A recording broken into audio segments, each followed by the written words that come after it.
Assalamualaikum warahmatullahi wabarakatuh.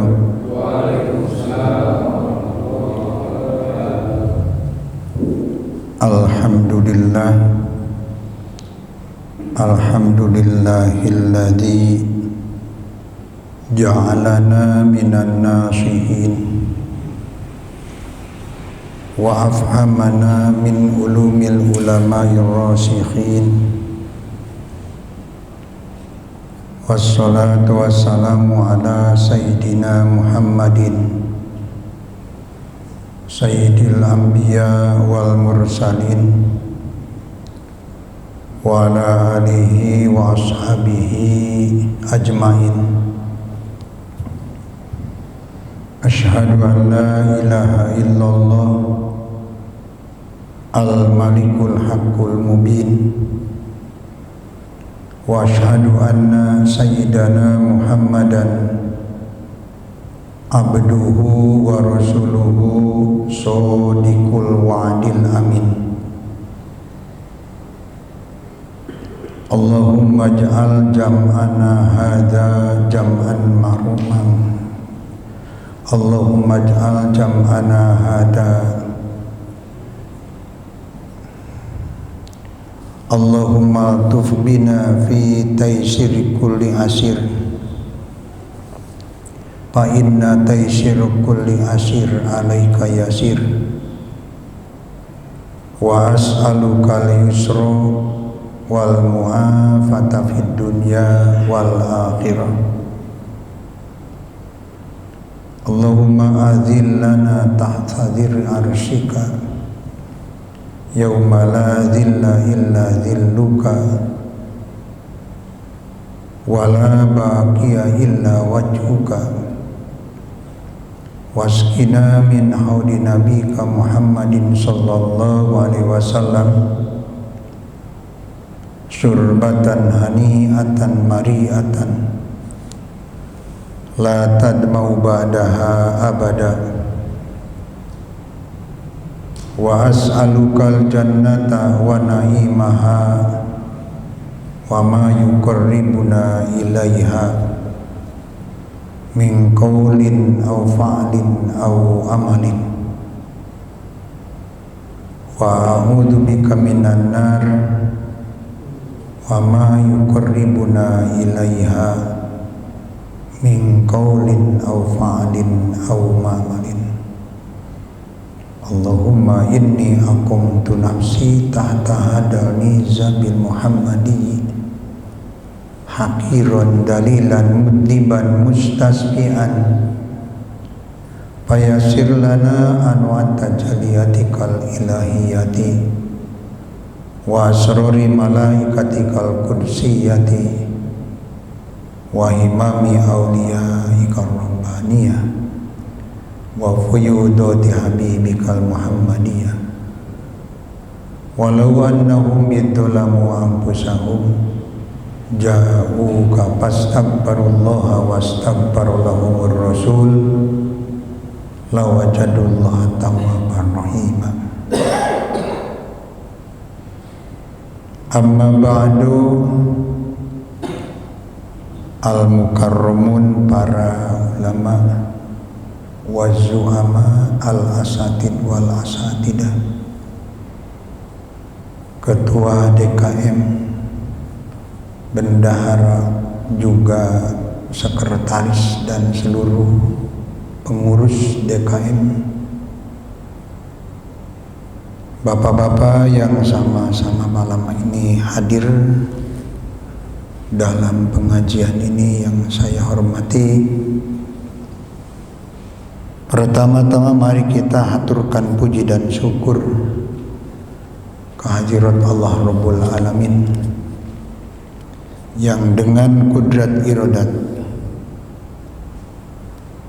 beliau kita semua dapat berjumpa lagi silaturahmi dalam rangka melaksanakan salah satu kewajiban,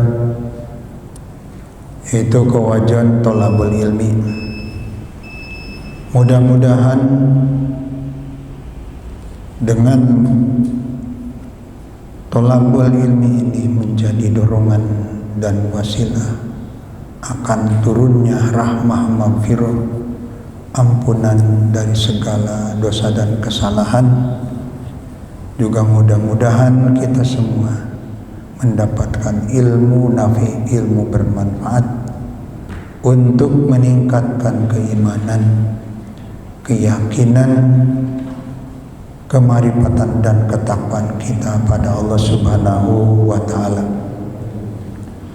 Mudah-mudahan kita semua dipanjangkan umur dengan sehat, dihasilkan segala urusan, juga dibarokahkan segala hidup dan kehidupan. Tidak lupa tentunya mudah-mudahan anak cucu kita menjadi anak cucu yang soleh dan solihah. Selanjutnya rahmat dan salam mari kita sanjungkan pada baginda Nabi Muhammad sallallahu alaihi wasallam dan pada para sahabat, tabi'in dan itba'i tabi'in. Tidak lupa ulama mutaqaddimin wal ulama wal mutaakhirin, ulama salaf, ulama khalaf.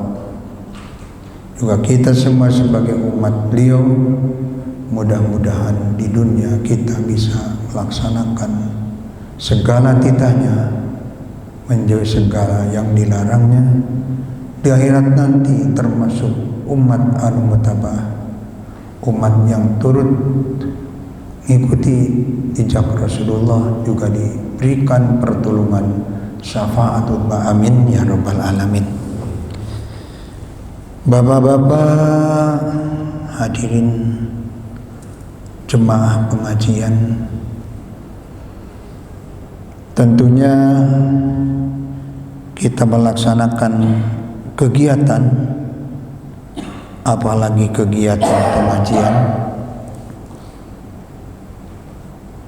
kita mempunyai tujuan atau harapan. Melalui kegiatan pengajian ini kita berharap jika iman kita bertambah, iman kita lebih kuat lagi, Allah Subhanahu wa Ta'ala memberikan anugerah ma'rifatullah yang sebenar-benarnya, dapat musyahadah, muraqabah dan muayyanah. Karena segala urusan jika tidak berangkat dari keimanan, maka segala amaliyah kita tidak ada yang akan menjadi amal kebaikan. Dengan demikian, iman itu adalah satu modal utama untuk melangkah menuju kebahagiaan duniawi atau kebahagiaan ukhrawi. Allah Subhanahu wa Ta'ala mengenai keimanan menyiapkan ilmu yang disebut ilmu tauhid, ilmu mengesahkan Allah. Juga perlu diketahui bahwa tauhid itu garis besarnya terbagi dua. Satu ada tauhid am dan kedua ada tauhid khos. Malah ada yang memperhitungkan lagi ditambah dengan tauhid khawasil khawas. Tauhid am, tauhid umum, tauhid permulaan. Tauhid am disebut tauhid ilmiah. Ketika kita mempelajari tauhid am, di sana belum diatur oleh guru-guru kita untuk merasakan dan mengamalkan apa yang kita pelajari. Seperti dalam ilmu aqaid bahwa tidak ada yang punya pekerjaan kecuali semuanya itu adalah af'al Allah. pada saat kita mempelajari tauhid am, guru belum mengatur bahwa kita harus memindahkan perasaan dari pengakuan af'al atau pekerjaan kita, dipindahkan jadi af'al Allah. Itu belum. Setelah kita mempelajari tauhid am, tauhid ilmiah tadi, yang di dalamnya kalau kita kelompok ahli sunnah mempelajari akidah melalui penerangan-penerangan, penjelasan-penjelasan Ibnu Arabi, Imam Sanusi, dan lain sebagainya. Yang dipelajari adalah aqaid khomsin, aqaid yang 50 itu. Dari aqaid yang 50 ada 20 yang wajib pada Allah Subhanahu wa taala, dan sebaliknya yang mustahil pada Allah juga ada 20. Yang 20 ada kelompok nafsiyah, ada kelompok salbiyah, ada ma'ani dan ma'nawiyah. Itu pekerjaan para jemaah atau para santri dalam mempelajari ilmu tauhid am. Sehingga nanti dalam tauhid am mempelajari keilmuan mengenai ta'alluq atau orientasinya sifat-sifat ma'ani. Sifat kudrat, ada ta'alluq ta'diyahnya, ada ta'alluq taratubnya, ada ta'alluq ibadahnya. Itu dalam tauhid am. Meningkat dengan tauhid hos. Kalau tauhid hos mulai belajar merasakan. Tauhid am bisa dikategorikan tauhid idroki namanya, yang dipelajari melalui dalil-dalil, hujah-hujah dan dalil-dalil.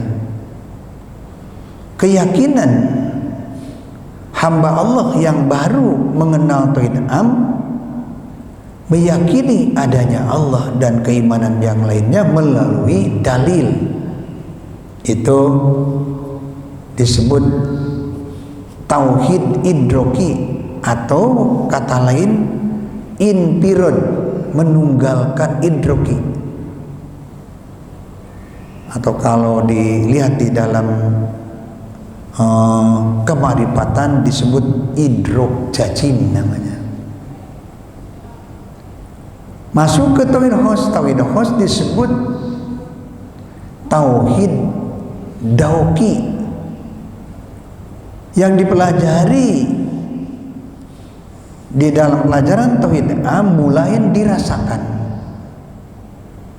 Allah wajib kudrat, Allah wajib iradat. Masuk ke tauhid khos mulai merasakan setiap saat gerakan atau upaya dan kekuatan kita ini adalah kudrat Allah, iradat Allah. Mulai menerapkan, merasakan. Yang tadinya kita mengakui ada kemampuan, ada kekuatan, sekarang lepas pengakuan mampu dan kuat dan upaya, semuanya hanya untuk Allah. Itu tauhid khos namanya. Disebutkan tadi tauhid dauki, tauhid perasaan, atau dengan kata lain infirad dauki. Kalau tauhid hawasil hawas, tauhid hawasil hawas, mereka sudah tidak ingatkan diri Ketika seseorang hamba Allah dikasih anugerah masuk ke tauhid khawasil khawas, maka mereka masuk pada tauhid wujdani, membuktikan, menemukan Allah yang sejatinya. Ketika itu hamba tersebut tidak bisa menyebutkan ada Allah dan tidak bisa menemukan atau menyebutkan tidak ada makhluk. Tidak bisa menyebutkan ada Allah dan juga tidak bisa menyebutkan tidak ada makhluk. Disebut al-ajul idrokun. Tidak bisa menemukan adalah ketemu dengan Allah yang sejatinya di makom wajdu. Ini 3 tahapan: 1 tauhid am, 2 tauhid khos, dan 3 tauhid khawasil khawas. Itu semua ada satu pelajaran atau ada satu sifat yang diindukkan, yang dijadikan pokok pembahasan. Kalau tauhid am membahas sesuai dengan ilmunya, ilmu tauhid, sifat wahdaniyat. Yang paling panjang di penjelas atau dikoreksi, digali, tauhid am adalah sifat wahdaniyat. Kalau tauhid khos yang menjadi pokok pembahasan adalah sifat hayat, dengan alasan sifat hayat punya ta'alluq ibadahnya tashih, mengesahkan bahwa Allah qudrat, Allah iradat. Jika Allah hidup, maka hayatlah yang menjadi pokok pembahasan dalam tauhid khos. Kalau tauhid khawasil khawas, yang menjadi induk adalah tauhid sifat ilmu. Kenapa sifat ilmu? Karena sifat ilmu itu adalah penjelmaan dari nurnya Nabi Muhammad SAW. Sedangkan Nur Muhammad adalah induk daripada seluruh induk. Semua makhluk pusatnya adalah nurnya Nabi Muhammad SAW. Dalam ketauhidan, untuk menguatkan dan untuk koreksi, evaluasi ke dalam, kita seperti sering didengar bahwa iman kita ini ada beberapa bagian. Ada iman yang disebut iman taklid, ada yang disebut iman ilmu, ada juga iman iyan, iman hak, dan iman hakikat. Ada 5: iman taklid, iman ilmu, iman iyan, iman hak, iman hakikat. Kita semua tentunya ada di satu kotak. Apakah iman taklid iman kita ini? Apa kita ini punya iman ilmu atau iman iyan, dan seterusnya. Iman taklid definisinya al-jazmu bi qaulil ghairi min ghairi dalilin. Iman taklid itu percaya akan adanya Allah, percaya akan adanya hari kiamat dan kiamat lainnya, tapi sama sekali percaya dengan adanya Allah tidak punya dalil. Tidak punya dalil akli, tidak punya dalil nakli, apalagi yang tafsili, ijmali juga tidak punya dalil. Hanya paham, mengenal aqwaid khamsin, 20 yang wajib di Allah, 20 yang mustahil di Allah, 1 yang menang di Allah, 4 yang wajib di Rasul, 4 yang mesti di Rasul, 1 yang unang di Rasul, jumlah 50. Tapi sama sekali tidak memahami dalilnya, itu iman taklid namanya. Mengenai iman taklid ikhtilaf. Menurut Imam Sanusi dan Ibnu Arabi, beliau mengatakan wal muqallidu kafirun. Bila seseorang masih iman dalam tahap iman taklid, itu pada hakikatnya masih termasuk kelompok orang kafir. Artinya sangat riskan dan dikhawatirkan ketika meninggal perasaan dan pengakuan imannya tidak masuk ke akhirat, tidak bisa ngikut ke akhirat, tidak bisa menyertai kita ke akhirat. Iman taklid. Wal muqallidu kafirun. Tapi ada juga kaul yang membela, adalah kaulnya ba'duhum namanya. Sebagian daripada ulama ilmu tauhid mengatakan iman taklid cukup, tapi perjalanan orang yang punya iman taklid dalam rangka suluk dan riadohnya udah masuk ke wilayah makom mukasabah. Tidak apa-apa, tidak hafal dalil akli dan dalil nakli, asal riadohnya sudah sampai masuk ke wilayah makom mukasabah. Wusul, ittisul, mufatahah, mukasabah.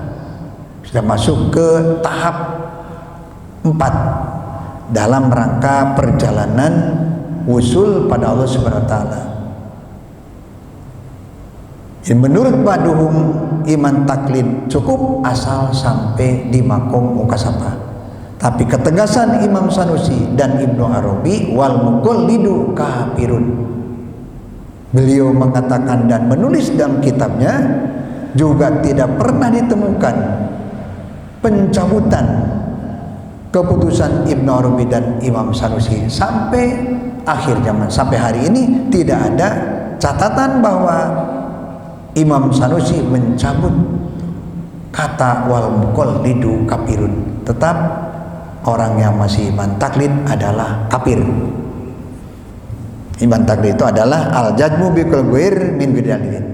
Percaya, meyakini akan cerita dari kitab, cerita dari guru, cerita dari televisi atau dari mana saja bahwa Allah ada, mereka mengimani tapi tidak punya diri, itu iman taklid namanya.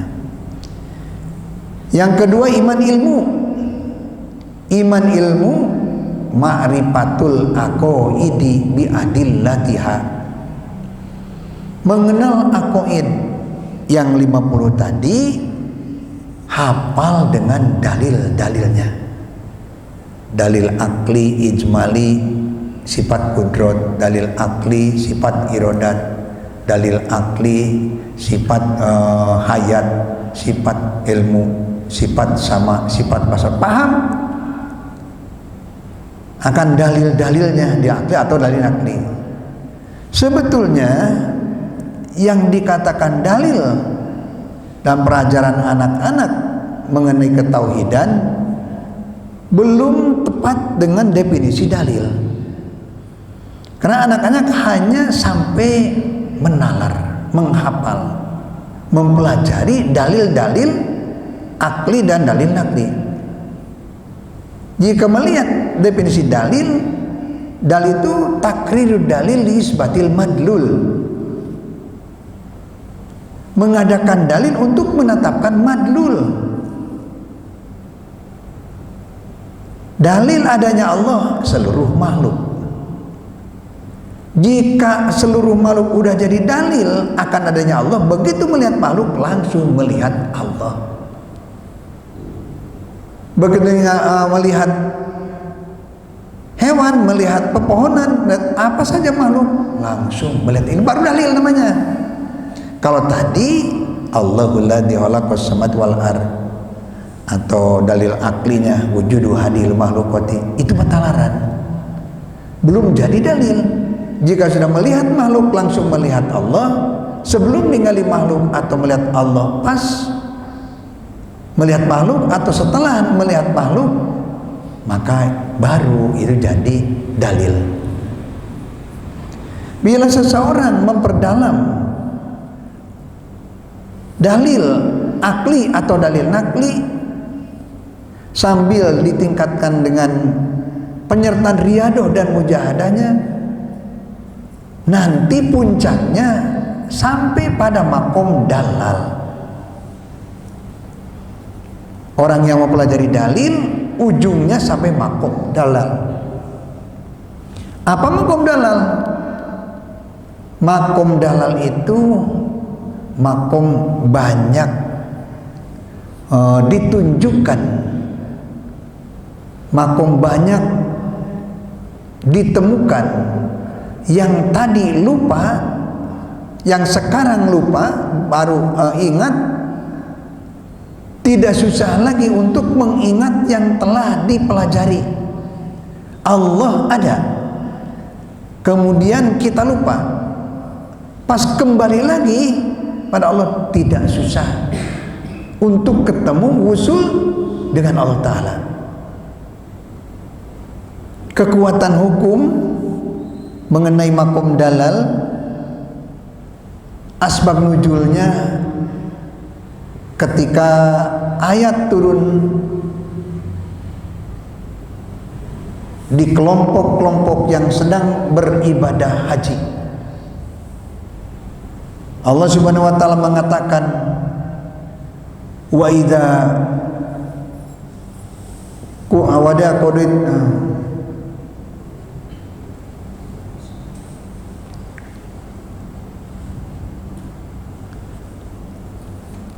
wa idza qadimtul hajj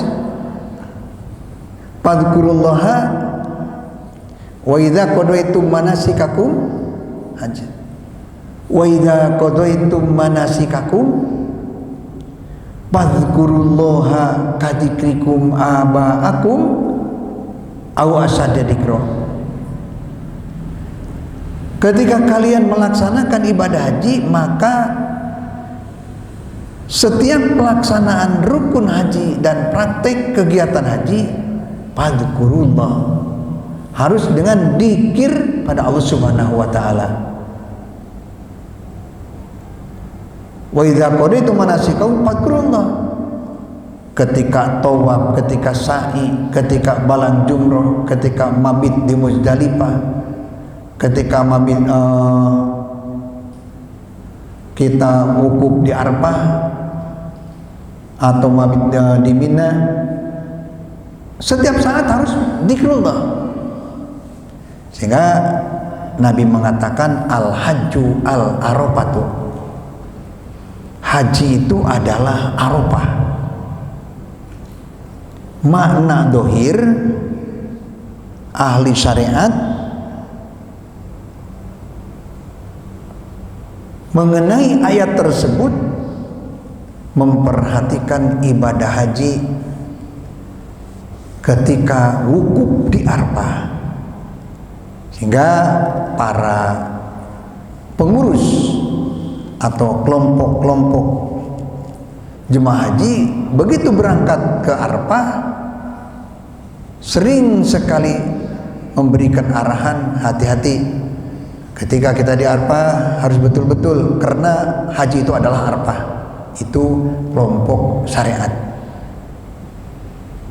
Ketika tawaf tidak diperhatikan, ketika saya tidak diperhatikan, padahal wa idza qadaytum manasikakum fadhkurullah. Manasik haji itu bukan Arafah, tapi manasik haji ada tawaf, ada sa'i, balang dan sebagainya. Seluruhnya harus disertakan dengan dzikrullah. Dzikirnya mengingat Allah, kadzikrikum aba'akum au asadda dzikra, seperti halnya kita mengingat keluarga. Di satu saat kita lupa, seperti kita waktu ngaji ini, lupakan ada akan rumah, lupakan anak, lupakan istri. Disebutkan anak Anda, rumah Anda, langsung rumah kelihatan, anak kelihatan. Tidak berpikir lama, langsung begitu dikatakan anak, langsung kelihatan anak. Dikatakan rumah, dari depan sampai ke tengah rumah, sampai kamar-kamar dan ke belakang, semua kelihatan. Kadikrikum aba'akum awasana dikro. Melihat Allah kalau sudah masuk ke makom dalal seperti itu. Sekarang lupa, ingat lagi, tidak mencari-cari bagaimana Allah, bagaimana kudrat Allah, bagaimana hayatnya Allah. Langsung tadi lupa, sekarang ingat, langsung kembali. Itulah apal Allah, itulah sifat Allah, itulah zat Allah subhanahu wa ta'ala. Itu yang adalah makom dalal. Jadi berangkat dari mengenal dalil akli, dalil nakli, puncaknya masuk ke makom dalal. Jika seseorang sudah masuk ke makom dalal, maka banyak keuntungan. Sebahagian perilaku kita dalam ibadah mahdoh atau ibadah ghair mahdoh, ketika kita sedang beribadah atau kita sedang bekerja, sewaktu-waktu kita ingat dzikir, sewaktu-waktu lupa. Nah, untuk orang yang sudah masuk ke makom dalal, seluruhnya direken, dihitung dzikir, walaupun buka tutup. Sekali-kali dzikir, sekali-kali lupa. Yang lupanya untuk orang yang sudah masuk di makom dalal dihitung dzikir, dihitung dawamu dzikri. Di mana saja, sedang apa saja. Sebentar umpamanya ada lupa, dzikir lagi, yang lupa tadi termasuk terhitung dzikrullah. Logikanya orang udah masuk di makom dalal, padilah daripada amalannya bukan hanya 10 tapi bisa 70. Padilahnya bisa 1 ahli amal, padilahnya 700 atau lebih. Ketika padilah dari 1 amalan ada 70 atau ada 10 minimalnya, qul huwallahu ahad, dzikrullah, Allahu somad, lupa, lam yalid walam yulad, dzikrullah lagi, qul huwallahu ahad 10 padilahnya. Allah somad lupa 1 dosanya atau bebannya. Jadi tadi 10, sekali lupa masih ada sisa 9. Dari padilah yang dzikrullah tadi 10 padilahnya, yang lupa 1 bebannya atau 1 hukumannya, jadi masih ada kelebihan 9. Maka apalagi kalau amalnya sudah dikasih padilah 70 atau 700 dan seterusnya, maka orang yang sudah masuk di makom dalal dikatakan dawamud dzikri, dikatakan dzikir daim namanya. Setelah dzikirnya dawam, maka disebut sholat daim namanya. Walaupun sebetulnya bukan sholat gitu, dzikir setiap saat sedang sholat dzikir, sedang bekerja dzikir. Di masa dzikir, kalau sudah bisa mendapatkan dzikir, disebutnya sholat daim. Itu perjalanan dari iman taklid, iman ilmu, iman taklid, iman ilmu. Lanjut dengan iman iyan. Kalau Allah subhanahu wa ta'ala memberikan anugerah iman iyan, maka hari-hari kita selalu merasa dilihat Allah, diketahui Allah, selalu didengar Allah setiap saat. Itu yang telah punya iman iyan. Yang iman iyan hari-harinya selalu muraqabah, merasakan dilihat, didengar, diketahui Allah. Sendirian banyak orang malam atau siang selalu merasa dilihat Allah. Itu yang punya iman iyan. Yang keempat, iman hak. Iman hak ru'yatullahi ta'ala fi kulli syai'. Setiap melihat makhluk, di sana melihat Allah. Begitu melihat makhluk, langsung melihat Allah yang menciptakan makhluk. Itu iman hak namanya. Ru'yatullahi ta'ala fi kulli syai'. Yang kelima, iman hakikat. Iman hakikat, tahap keilmuannya udah tinggi, derajat riadoh dan mujahadahnya juga udah tinggi, maka seringkali orang yang sudah masuk ke iman hakikat dengan saking mahabbahnya pada Allah Subhanahu wa taala, kadang-kadang lupakan diri, yang disebut fana namanya. Jadi saking dengan mahabbahnya pada Allah Subhanahu wa taala sehingga masuklah ke makom fana. Itu yang lima, kita pilih atau kita memang punya satu.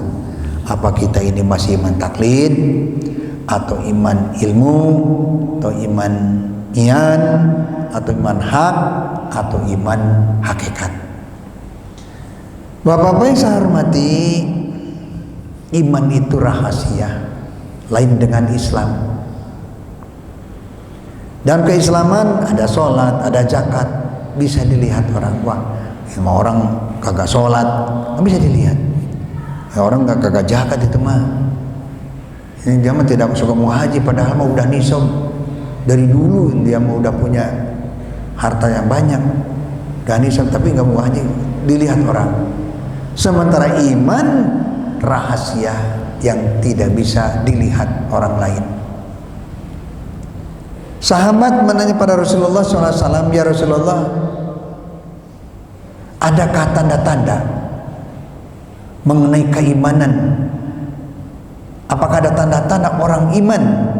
Rasulullah menjawab, na'am, ada tanda-tandanya orang beriman. Beliau mengatakan, orang-orang mukmin maka setiap saat mereka punya rasa ketakutan akan 6 permasalahan. Hadis diterima dari Utsman radhiyallahu anhu, innal mu'mina fi sittati anwa'i minal khawf. Sesungguhnya orang mukmin itu setiap saat ada 6 rasa takut. Jika yang 6 ini tidak ada pada diri kita, jangan-jangan kita ini baru perasaan atau baru iman di lisan. Jadi orang mukmin ada 6 rasa takut. 1, ahaduha min kibalillah ayyahuda minhul iman. Yang pertama, takut iman kita dicabut, iman kita hilang lagi. Apakah ada orang iman kembali tidak iman? Ya jelas ada. Akafartum ba'da imanikum. Apakah kamu kufur lagi setelah iman?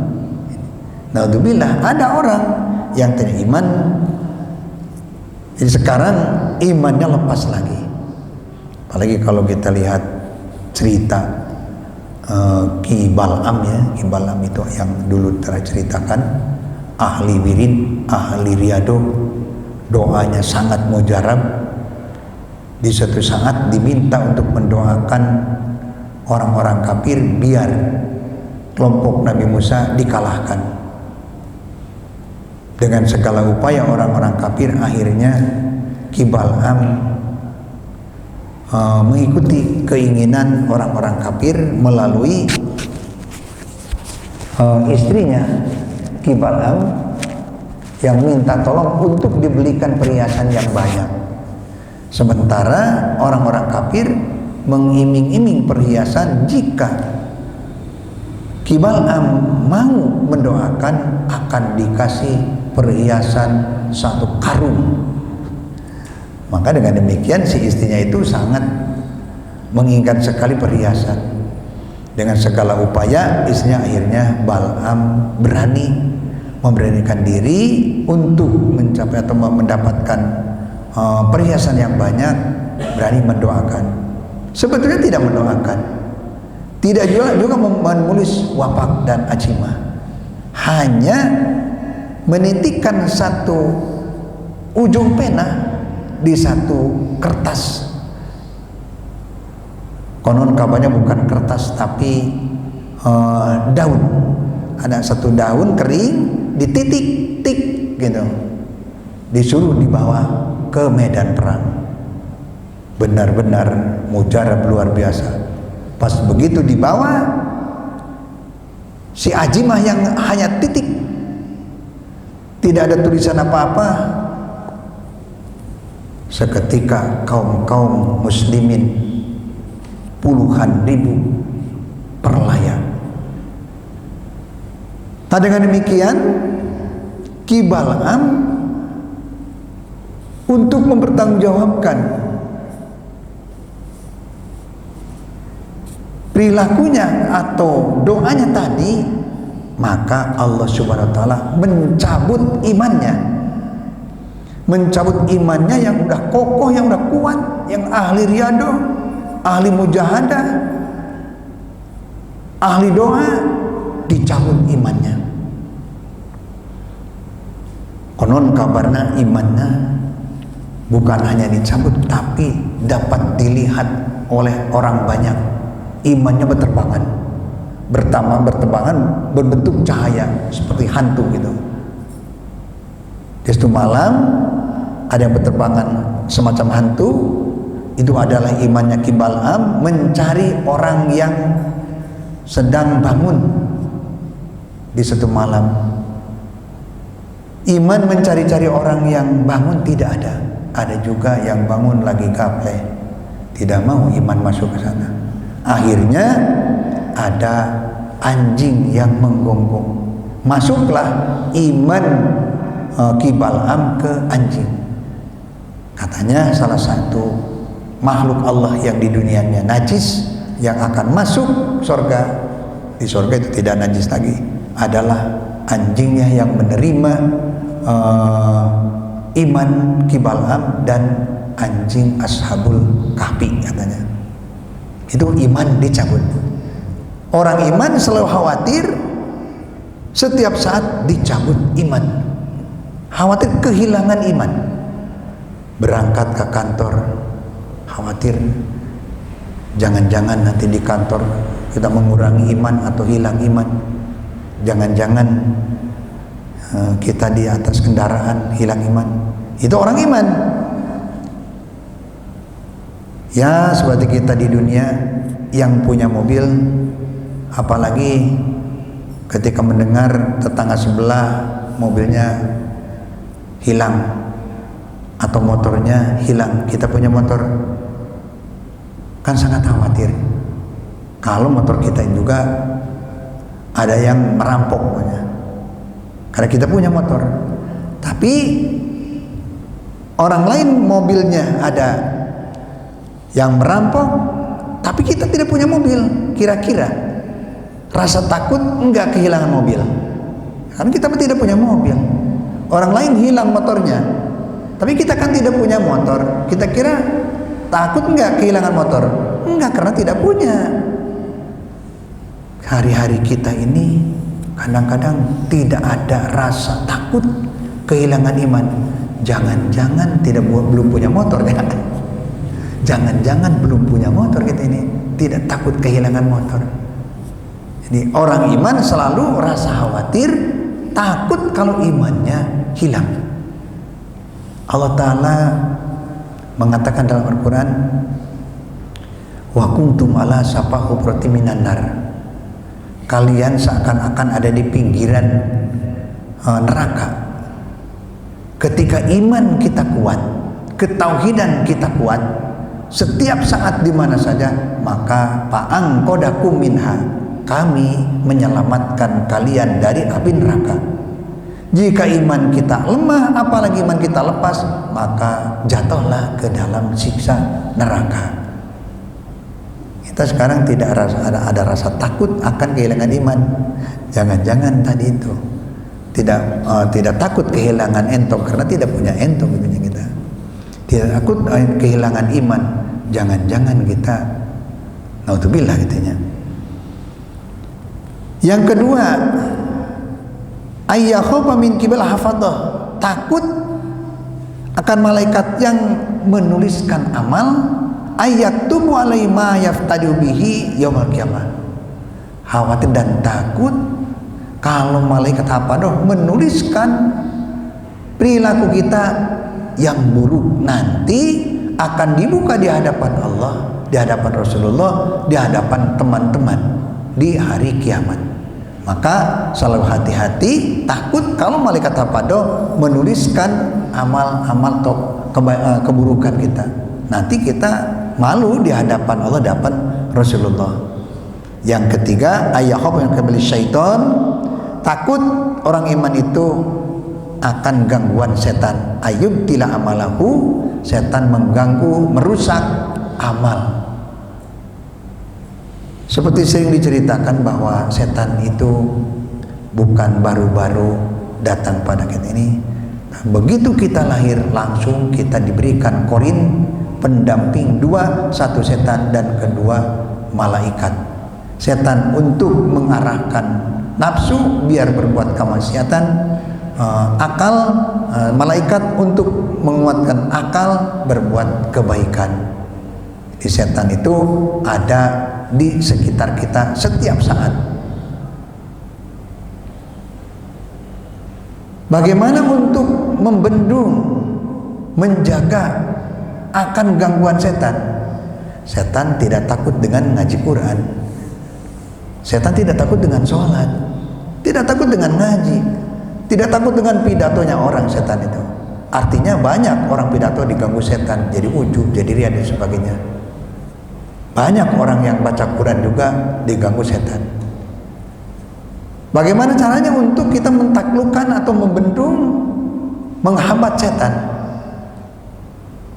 Wa idza arabta anna syaitana la yaqbalu anka fala taqbal amanna saytuka biyadihi. Ketika kita sudah meyakini bahwa setan itu ada di sekitar kita dan selalu menjerumuskan akan kecelakaan, akan keburukan, maka tiada lagi untuk menangkal setan.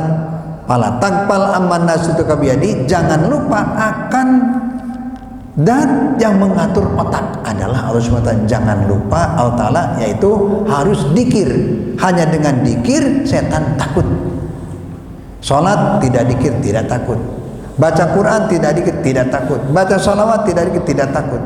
Hanya dengan amal-amalan yang disertakan dikrullah, mengingat Allah. Dikir yang mana? Dikir yang mulai dari dikir hudur. Hudur dan dikir kebatian ucapan Quran. Karena dikir sering diceritakan, ada dikir goplah, itu masih bisa jadi sarang setan. Ada dikir yakdo, itu juga masih sangat dikhawatirkan bisa diganggu setan. Dikir goplah, lisan dikir, hatinya kemana-mana. Dikir yakdo ingin sekali, dia dikir itu mengingat Allah, ingin sekali sampai usul pada Allah Ta'ala, tapi karena mungkin ngajinya kurang, pemahaman ilmunya kurang, sampai pejamkan mata Allah, tapi tidak sampai pada Allah karena tidak tahu Allah itu bagaimana. Karena dikir itu bukan hanya kata-kata pada dikir. Yang ditakuti setan dikir adalah dikir hudur. Kita dikir, madkurnya Allah hadir. Apanya yang hadir? Ketika kita dikir, baik hadir afalnya atau hadir sifatnya atau nurdatnya. Dikir hudur namanya. Hadir, kita dikir, madkurnya Allah hadir. Nah, baru setan takut dengan dikir hudur. Apalagi yang satu lagi itu sangat ditakuti setan, dikir ghaibatin sama siwal madkur atau dikir gaib. Dikir ghaibatin sama siwal madkur, kita dikir tidak ingat apa-apa, hanya ingat Allah semata, tidak ingat yang lain. Jadi hati kita tidak untuk yang lain, hanya untuk Allah. Yang tadi itu yang disebut infirad wujdani, tidak ingat adanya Allah, tidak ingat tidak adanya makhluk. Itu yang disebut dikir ghaibatin sama siwal madkur. Mengenai dikir yang hudur dan dikir ghaibatin sama madkur, ada hadis Rasulullah yang asbab wurudnya ketika Rasulullah masuk masjid, ada iblis di depan masjid, mau masuk masjid, mundur lagi, masuk lagi, mundur lagi. Ketika Rasulullah mendekat, ayo iblis, kamu senang apa? Mundur maju terus. Ada apa kamu?